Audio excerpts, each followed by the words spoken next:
ये पुष्पहार पहन लो सीता। एक ज्ञानी का ये लक्षण होता है कि वो शांत होता है, धीरज धरता है।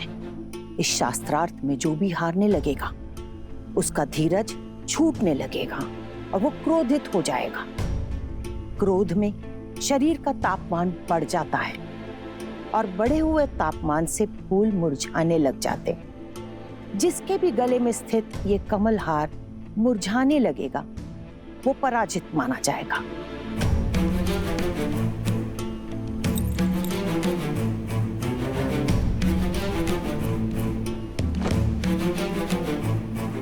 जो आज्ञा माता, परंतु मेरा ध्यान तो केवल आपसे अर्जित ज्ञान पुष्प पर ही रहेगा।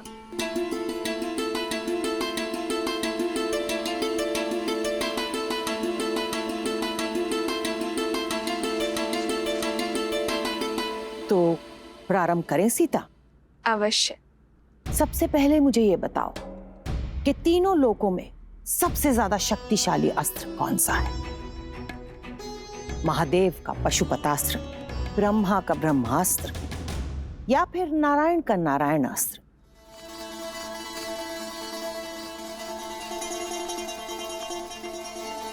करुणा, करुणास्त्र से बड़ा कोई अस्त्र नहीं है माता। करुणा का अस्त्र, ये कौन सा अस्त्र होता है सीता? हम अस्त्र क्यों बनाते हैं माता? सब पर विजय पाने के लिए ना। पर जिसके पास करुणा हो, सबकी पीड़ा समझने का भाव हो, वो इस संसार में सबको अपना बना सकता है।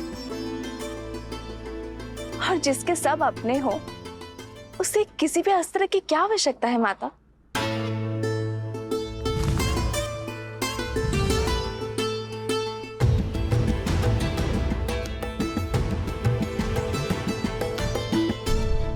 अच्छा, अब मुझे ये बताओ कि सबसे ज्यादा महत्वपूर्ण समय कौन सा होता है और सबसे ज्यादा महत्वपूर्ण व्यक्ति कौन होता है? सबसे महत्वपूर्ण समय है वर्तमान, ये पल, ये घड़ी, क्योंकि जो बीत गया वो लौटेगा नहीं, और जो समय आया ही नहीं उस विषय में क्या कहा जा सकता है।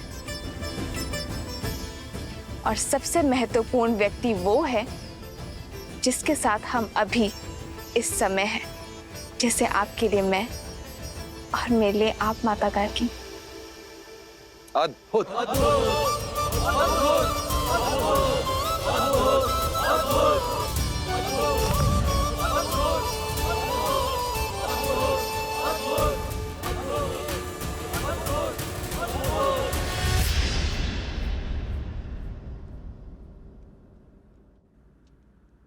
प्रकाश से भी ज्यादा अधिक वेग किसका है? मन का, जो पल भर में तीनों लोगों के पार जा सकता है।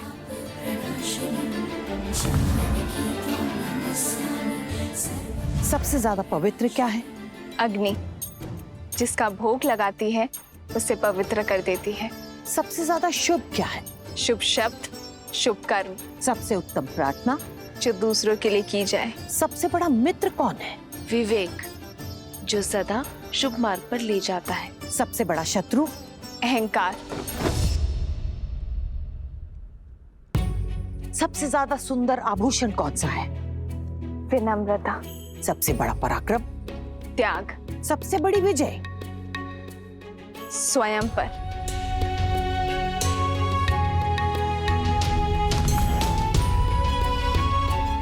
अब एक आखिरी प्रश्न, त्रिदेवों में सबसे बड़ा कौन है?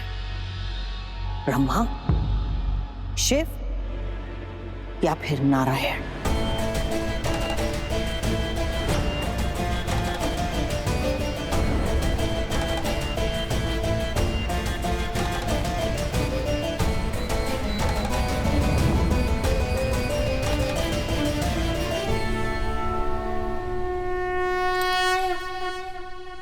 नर।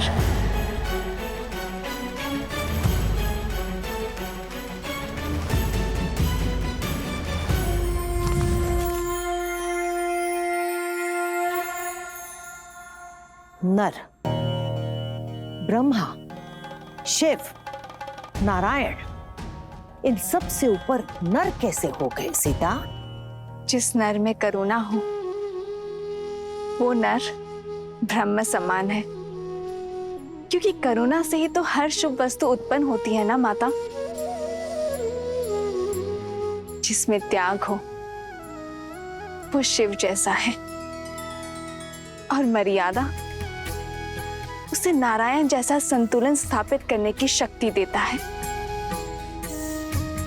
तो जिस नर में ये तीनों गुण हो वो नर त्रिदेव जैसा महान बन सकता है देवी।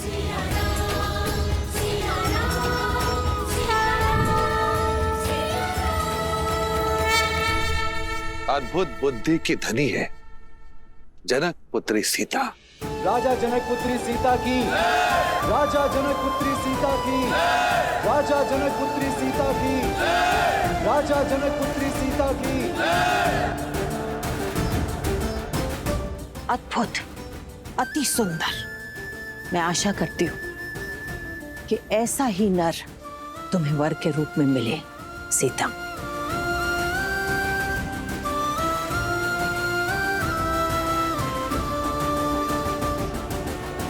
मैं यहाँ शास्त्रार्थ करने के लिए तो आती रही हूँ राजा जनक, पर इस बार शास्त्रों का और जीवन का जो ये नया रूप मुझे सीता ने समझाया है, मैं इससे बहुत प्रभावित हुई हूं।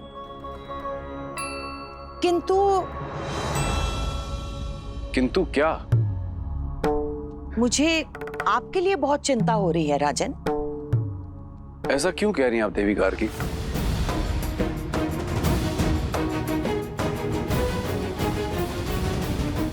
मुझे आपके लिए बहुत चिंता हो रही है राजन। ऐसा क्यों कह रही हैं आप देवी गार्गी? आप अपनी इस विलक्षण और ज्ञानवती पुत्री की तरह ही योग्य वर ढूंढ पाएंगे?